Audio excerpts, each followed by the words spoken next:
let's switch gears to the juggernaut that is WWE. And we got to recap Hell in a Cell, which happened on Sunday. To help me do that, along with a few other topics, joining me now on the Vaqueros Cafe and Cantina hotline, he is the managing editor of WrestlingInc.com, our good friend. We have him on as much as we can. Nick Hausman. Follow him on Twitter at Nick_Hausman. Nick, how are things in the Windy City? Things are great. It's beautiful here. I walk my dog every afternoon. I get to talk to pro wrestlers all day long. I have no complaints, Stu. So I'm looking forward to this. Awesome. I'm glad to hear that. What kind of dog do you have? I have a Beagle mix. Her name is Willow, and we got her about 4 months ago. She's a rescue, so she's actually like 4.5 years old. Oh, how wonderful. Love that. Rescue dog. Before we get to Hell in a Cell, sure, I was reminded, those of you in Austin, you know the horn.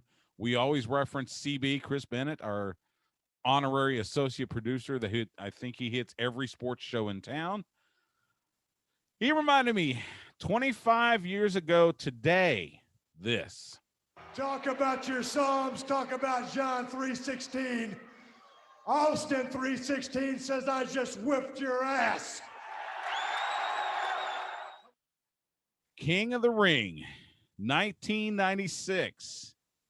And for all intents and purposes, the birth of Austin 3:16, the pride of Edna, Texas.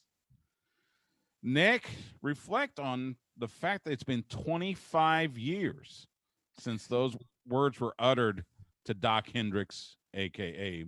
Michael P.S. Hayes. Yeah, I actually watched that clip this morning because it popped up on my Twitter timeline. So it's funny you bring that up. Yeah, when I watched it, I just kind of because I think Pritchard talked about this on his podcast recently. I think he talked about King of the Ring, and mentioned how had it not been for the curtain call, Triple H was actually penciled to win that King of the Ring that year.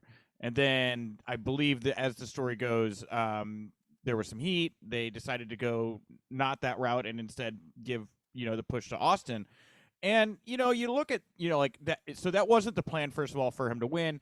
And then the promo he cut on Jake afterwards, where he said the infamous, thump your Bible, Austin 3:16 stuff, I think was all kind of like on the spot as well, if I'm recalling right in my mind. And so as I watched, I just thought to myself, isn't it just wild, like how things just happen in wrestling? Like you don't really get to predict everything necessarily, and the stars all just lined up that night, and look where it led us, right? Like the hottest run ever in pro wrestling, and it really I don't think they saw it coming. I don't think he saw it coming. It just kind of manifested, all the stars aligning that night. You're right. You think about when Steve Austin went to WWE, it was kind of like they didn't know really how well it'd go. He was the ringmaster, then he had the inclination to go solo, and then this happens.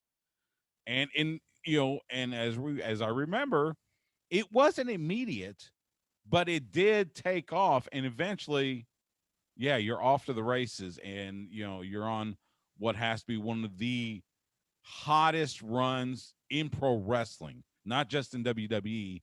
One of the signature moments, one of the signature periods in the history of professional wrestling, with Austin, and of course, spurns The Rock and spurns Triple H. And you mentioned Triple H was supposed to be King of the Ring. Mm-hmm. If I remember correctly, this was part of the punishment for the curtain call. Yeah, right? that's right. Yeah, that's what I believe. Yeah, I haven't heard it. I get written transcriptions of everything Conrad does throughout the week. So Conrad, just so you know, I read more than I listen, but I do know what you're doing all the time.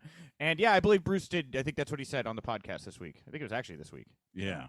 So I've got to ask you, 25 years later, could we see the return of the King of the Ring? It seems like that what we saw on SmackDown last Friday with Shinsuke Nakamura and Baron Corbin seems like they're propping it up towards we may see King of the Ring coming back soon. Yeah, a little weird to switch the crown right there if they're about to bring it back, in my opinion, right? Like a very short reign, it would seem it's going to be for Shinsuke if they bring it back. I'm all for it. Tournaments are always good, right? I mean, I'm looking at Money in the Bank, and I feel like in my mind, I think Drew McIntyre might be the guy to take it just because of how he's positioned right now, and that would be a way to keep him in the main event picture. But with King, a lot of people, when I tell that to them, they're like, well, that's not really the point of Money in the Bank, right? The point of Money in the Bank is to take a guy and elevate him to the next level, right? Not satiate him at the level that he's at. And I think the same thing could be said for King of the Ring. And I start to think about, like, who are the talents out there right now that could really benefit from, like, a King of the Ring? How could have fun with it, could elevate them? I think I hear or I read from Fightful this morning that Damian Priest might be back as early as Monday. He's a guy I think that would be fun to play with in that. I just want to, if they bring it back, I'd like to see them use it to elevate somebody and not just put a new coat of paint on somebody they already have, which is what they largely did with Corbin, I think. So. I agree. WWE here lately, and we'll talk about this with Hell in a Cell, seems to be somewhat paint by numbers. And I would like to see, like you, I'd like to see somebody elevated. I'm a huge fan of Damian Priest going back to his Ring of Honor days, his Punishment Martinez. I would love to see him get elevated somehow with either Money in the Bank or King of the Ring. I'm sure there is a plethora of other talent that could use that shine. Let's talk about Hell in a Cell from Sunday. We had no titles change hands. Didn't expect to see any titles change hands. What was your highlight for Hell in a Cell? I'm calling it Hell in a Cell weekend because I think Hell in a Cell started on SmackDown, right? And I think the match of Hell in a Cell weekend was probably Roman and Ray. I thought they had a very, very good match. I thought Lashley and McIntyre was good. It was very physical. I mean, McIntyre took an ass kicking there. Pardon my language. Yeah. But he was brutalized in that bout, right? The finish was a little weak, and for that reason, I don't know that, judging it as a whole, it was my favorite match of that show. For my money, top to bottom, I enjoyed Bianca and Bayley. I thought that was a hell of an opener. I thought that finish through the opened ladder was a great end to that match, So I liked the women's match on the pay-per-view the best. Yeah, I gotta agree. I think Bianca and Bayley was probably match of the night there. The finish to McIntyre and Lashley, it seems to be that they seem to be using some of the old tropes of the. It's not a dusty finish, but cheating to win. And that was definitely a cheat. Although they did say Hell in Cell's no disqualification. Is that something that is back in the day? Yeah, it kept you wanting to see the babyface beat up the heel eventually. Right.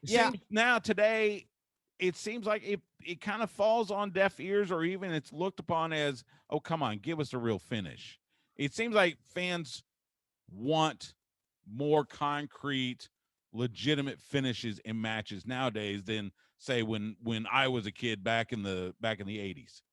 I think it's just a placement issue, right? I know why they went out of their way to try to put Lashley and McIntyre in that main event at Hell in a Cell. I think Bianca and Bayley, knowing how the match played out, probably would have sent home everybody a little bit happier, but you can't have SmackDown main event every pay-per-view. I think that sends a subliminal message and further raises the ire of their NBC Universal partners who see Raw, that would consistently see Raw as a secondary brand. If you'd have done that match to open the show and you'd have had that finish, I don't think there would be this outrage. I think it's the fact that this is a pay-per-view. You're building to this. It's supposed to be a blow-off. We've already seen Lashley McIntyre a million times. We want something definitive there to wrap up what's going on. I think it was what I just said, the fatigue of McIntyre Lashley mixed with the placement of that particular finish on that pay-per-view. We talk about stars aligning with Steve Austin to go one direction. The other direction, I think, is what led to the negative reaction of the stars aligning for the end of Hell in a Cell. Absolutely. I want to ask you, I mean, the rest of the card was pretty decent. We saw Seth Rollins finally get the win against Cesaro. I have a feeling that feud might continue a little bit just because it feels like that one still has a few legs left in it. We saw Sami Zayn and Kevin Owens. They do what they do best. We know Kevin Owens is going to take some time off. This is allegedly storyline driven, so we'll see what happens with that. The other two women's matches I want to talk about. Let's start with the Raw Women's title match. Charlotte Flair, Rhea Ripley, Rhea, the Raw Women's Champion. Mhm. Here's, I am still of the thought that you still have to have a definitive babyface and a definitive heel, because I want to root for somebody. Mhm. But in this match, it felt like, who do I root for? Yeah, and I wonder if it's by design, right? It's so glaringly weird and uncommon. I think what they've kind of fallen into here is a waiting game for Becky Lynch, right? I think they don't want to bring her back before live audiences. I wouldn't be shocked to see her on that July 16th SmackDown. And if you want her to have some top, heels to work with over on Raw, where I think that she'll maybe wind up, she will be glowing babyface compared to Charlotte and Rhea. And I wonder if they're just kind of kicking the can down the road with Charlotte and Rhea right now, just to keep them in the main event picture until Becky can come in, and spice it up and change the dynamic they have right now. Okay. And you think Becky could be seen SmackDown? I think that weekend is that Fort Worth? No. Yeah, that's the Fort Worth. That's Fort the Worth return. show. Right. Yeah, that's the first big one. It's 2 days before Money in the Bank. Right. They're at Dickies Arena there in Fort Worth. Right. Yeah. So, all right. Well, I mean, and that makes sense. That makes total sense. They've got that whole weekend with SmackDown, and then Money in the Bank, I believe, is Houston at the Toyota Center, and then Or maybe Raw at AAC in Dallas. And you know what? Maybe it's not Raw. I take it back, because it wouldn't make any sense if she's coming back to do it on Smack. I mean, and again, like, I think about that SmackDown show, and there's so many rumors right now of people coming back. Brock Lesnar, The Fiend, John Cena, Edge. You can't have everybody come back on the July 16th SmackDown. You got to spread those things out. So maybe a couple on that Friday, maybe Becky on Monday, just to kind of frame that weekend with some big returns would be okay. Let's go to the other one. Okay. Look, I like Alexa Bliss. I've had a chance to talk to her. She's a wonderful young lady. She's a fine wrestler. I think she's fantastic in the ring.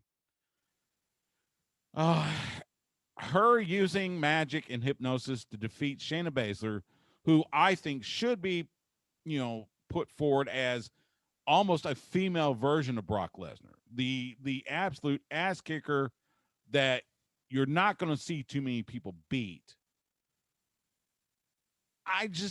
It's not for me. I know people love it. It's not for me. What's your thought on using Shayna Baszler in that role? Well, I don't know that people love it. I wouldn't go that far. It's, this is Vince, right?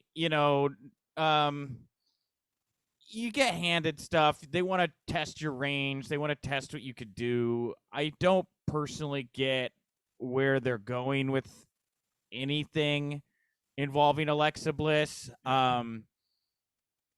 It doesn't resonate for me. So I don't know. I don't know where they're going. I don't know why they're doing it. I don't know.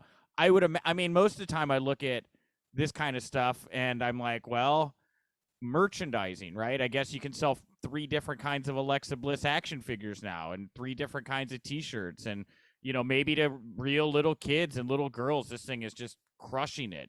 I don't know, but as a 36-year-old adult male, it doesn't grab me. Yeah, it definitely doesn't reach the 52-year-old male here as well. Let me ask you this, because you just mentioned something, and I've had this question. I know this has been talked about a lot. So yes, WWE goes back on the road in front of live crowds starting mid-July here in the great state of Texas. Right.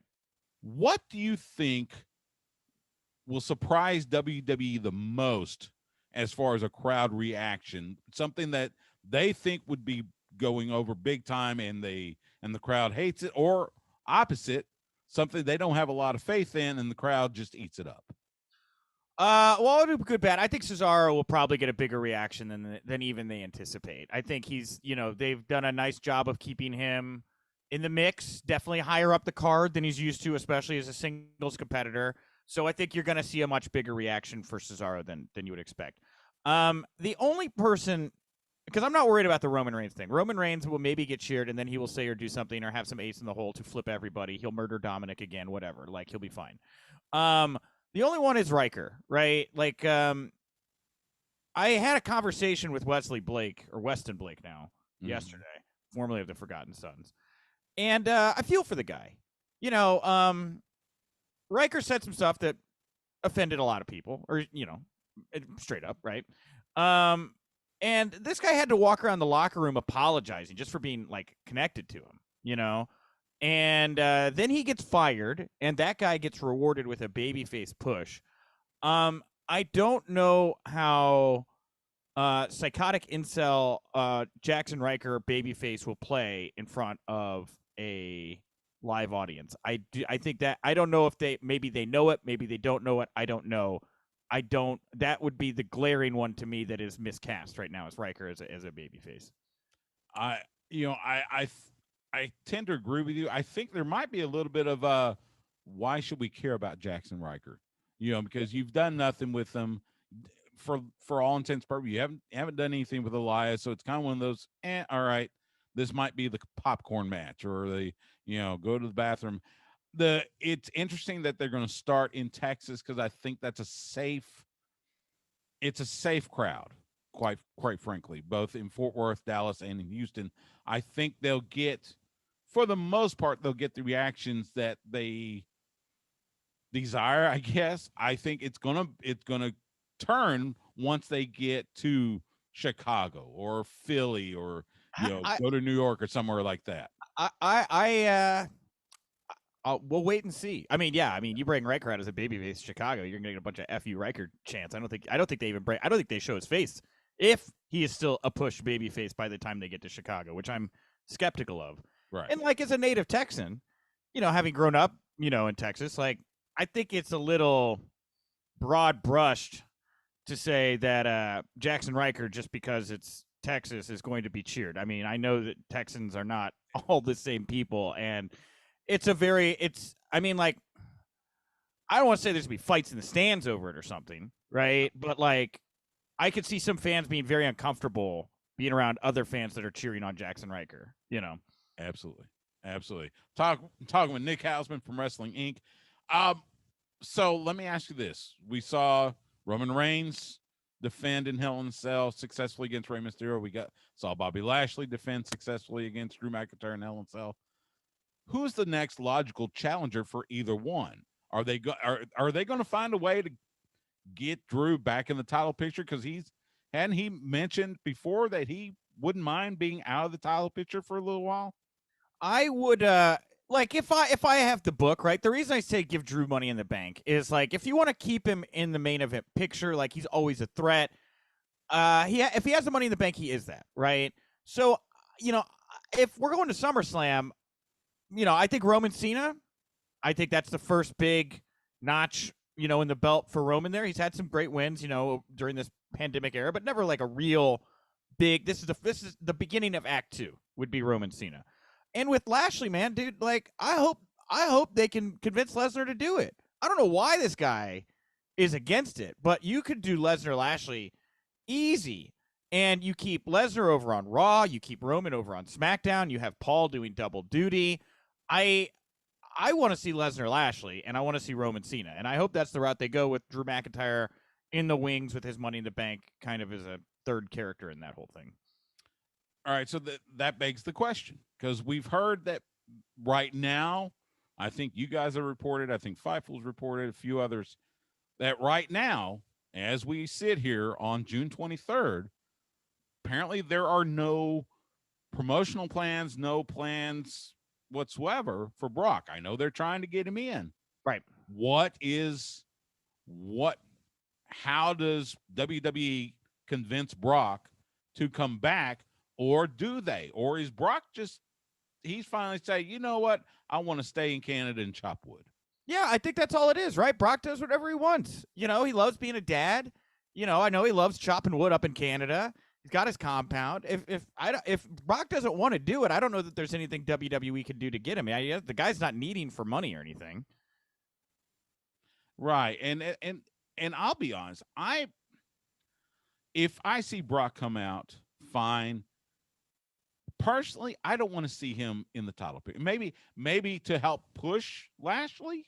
Maybe. I don't want to see him. I don't want to see another paint by numbers Lesnar comes out, wins the title. We don't see him but 2 or 3 times a year, 2 or 3 times between August and say, Royal Rumble, and then he drops the title at Mania to McIntyre or somebody else. It just seems like, again, wash, rinse, repeat on this. As long as it's a competitive match, I wouldn't mind Lesnar beating Lashley, right? As long as they don't go out there and do him Kofi Kingston style. Right. I mean, just like Lashley and Roman on top of those respective brands with Paul Heyman floating back and forth.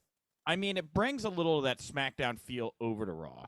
And again, like, I know what you've read. I've read the same thing. I don't know that it'll happen, but for my money, if I had all the tools on the table and could book this thing however I like, Lashley Lesnar with Lesnar going over and having Lesnar and Roman on top of both those brands with Paul floating between seems like a layup money making huge deal that you could work with. And I wouldn't even, and I know a lot of people are saying Brock Roman, that's the money match. We'll get there. But I mean, wouldn't it be more fun if Brock came back and it's like, I actually really respect what this guy's been doing. You do SmackDown, I'll do Raw. Maybe they even work together like a dream team tag team for a bit there with Paul Heyman in their corner before the eventual blow up, which seems so obvious to everybody. I mean, there's just a lot of ways you could go with Lesnar and Roman. True. And you mentioned, blow up because after all, WWE, the thing they love the most here recently is blow up tag teams. So I get that. Couple other notes. Will Sheamus ever defend the U.S. title, or has the U.S. title died? It's weird, right? He was just kind of backstage with Jinder and all those people during like an argument on Raw or whatever. When they need him, they'll bring him back. And he's got that face guard on right now, so I don't know how much he could do. We are in such a weird period of time right now where they're not really doing anything until the fans get back. And so, again, like maybe this is just on ice right now because they have something they want to do with him in 4 weeks, and we'll see it then. I don't know. I'm kind of watching everything through a very weird, kind of pair of glasses at the moment because I know they're not going to do anything of note or meaningful in the next 4 weeks. Yeah, I agree. We talked about how they moved the Reigns Mysterio Hell in a Cell match to Fox, and then I guess to appease NBC Universal, they put Lashley and Xavier Woods in Hell in a Cell on Raw Monday night on USA. When it comes time to redo the TV rights, does WWE need to consolidate to one network, whether it's Fox, whether it's NBC Universal, or will they try to keep it on both? I mean, it's going to be all about if the dollars make sense, right? If they can make more money being on two different platforms, then they'll do that. If they can make more money being on one platform, they will do that. We'll find out in 18 months or whatever when contract negotiations start back up again. Before I let you go, Nikki Cross debuted her superhero gimmick. I'm a fan. I think it's fun. Anything that puts positivity, forward, I'm all for. I loved Shane Helms as the Hurricane. I enjoyed that first taste of Nikki Cross, although it was weird to team her up with Alexa Bliss. But okay, whatever. Your thoughts on Nikki, on Super Nikki, I should say. If Nikki's happy, I'm happy for her. It sounds like it's her idea, right? According to her husband on social media. And so, I mean, good, and the thing about it too is, I talk about the Alexa Bliss, like maybe it's just all about merchandising. I mean, you're going to sell a lot more Nikki Cross superhero action figures than you are Nikki Cross sanity action figures. So for her bank account, I think it's a great idea. And like you mentioned, I think this kind of puts the final push on her detaching herself from the former sanity crew, right, and makes her own superstar. And so if she's happy, I'm happy. Like I said, anything that brings a positivity or a smile or something, I'm all for. So you go, Super Nikki. I like it. He is Nick Hausman. Follow him on Twitter at Nick_Hausman. Make sure you catch everything at WrestlingInc.com. Nick, it's a pleasure as always. Great to hear your voice. Great to see your face on video. We got to get together one of these days. If when I get back on the road and I'm not doing football or soccer, we got Austin FC now. So we may be doing some stuff with that. But I promise one of these days when we're at an event together, we got to break bread together. Absolutely, Stu. I love talking with you. I love hanging out with you. We'll do it soon. You're a good man. Thank you, Nick. No problem, Stu. Take care, brother. Appreciate the conversation.